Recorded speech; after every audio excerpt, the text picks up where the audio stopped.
আসসালামু আলাইকুম everyone, welcome to my mini blog. আজকে আমি গুলশান ইউনিমার্টে এসেছি।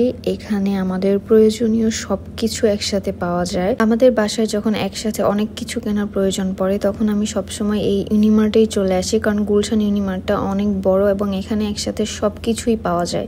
আমার বেশি ঘোরাঘুরি করে কেনাকাটা করতে পছন্দ না, তাই আমি এক জায়গা থেকে সবকিছু কিনে ফেলি। আজকের ভিডিওটা একটু ইন্টারেস্টিং হতে যাচ্ছে, কারণ আমার এবং আমার হাজব্যান্ডের একটা সিক্রেট আপনাদের সাথে শেয়ার করব। তার জন্য না টেনে পুরো ভিডিওটা দেখতে থাকুন। এদিকে আমার নবাবুর জুতা পছন্দ হয়ে গেছে, একটা ও জুতা খুবই পছন্দ করে। আমাদের কেনাকাটা প্রায় শেষের দিকে যাওয়ার পথে এই বিড়ালটা দেখছিলাম, এটা একদম রিয়েল মনে হচ্ছিল, খুবই কিউট।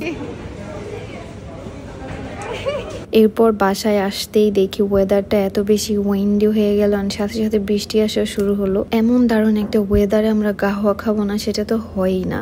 এছাড়াও এভরিডে মর্নিং আমাদের ব্রেকফাস্ট থাকে গাহওয়া। এই গাহওয়াটা আসলে কি জিনিস, এটার উপকারিতা কি এবং আপনারা অরিজিনাল প্রোডাক্টটি কোন পেজে পাবেন, এই সিক্রেটটা আজকে আমি আপনাদের সাথে শেয়ার করব। গাহওয়া মূলত অ্যারাবিয়ান কফি। এটি অ্যারাবিয়ান উৎকৃষ্ট মানের কফি বিন, এলাচ, জাফরান, লং ইত্যাদি হেলদি উপকরণ দিয়ে তৈরি। গাহওয়া কফি শরীরে অসুস্থতা ও ঘুম ভাব দূর করে শরীরকে চাঙ্গা করে তোলে, যার ফলে শরীর অনেক কর্মক্ষম হয়ে ওঠে। এটি শরীরের অতিরিক্ত ফ্যাট ও চর্বি কমাতে সাহায্য করে। ডায়াবেটিক্স, হৃদরোগ, উচ্চ রক্তচাপ ও ক্যান্সার সহ আরো অনেক ধরনের রোগ প্রতিরোধ করতে সাহায্য করে। হজম শক্তি বাড়াতেও সহযোগিতা করে। এটি বানানো খুবই সহজ। ফুটন্ত গরম পানিতে প্রয়োজন মতো গাহওয়া পাউডার নিয়ে সেখানে লং দিতে হবে এবং সাথে দারচিনি, এলাচি পাউডার অ্যাড করতে হবে। 20 মিনিটসের মতো জাল করে নিলে রেডি হয়ে যাবেন। এটা অবশ্যই খেজুর দিয়ে খেতে হবে।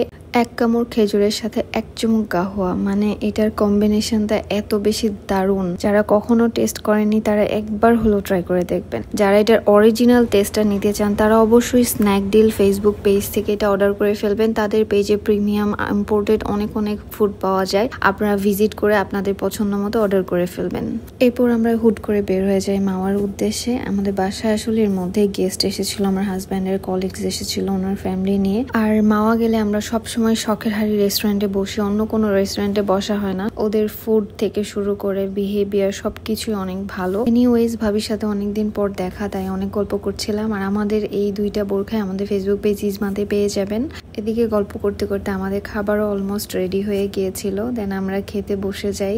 খাবারগুলো দেখতেই পাচ্ছেন। মাওয়ার ইলিশ ভর্তা ভাজি বলে কথা, এক্সপ্লেনেশনের কোনো দরকার নাই, আপনারা সবাই জানেন এটার টেস্ট। এন্ড খাওয়া দাওয়ার পর আমরা বের হয়ে যাই নদী ঘাটে যাওয়ার জন্য, কারণ ওই জায়গাটা অনেক ঠান্ডার। মোস্ট প্রবাবলি রাত 2টা বা 3টা বাজে তখন।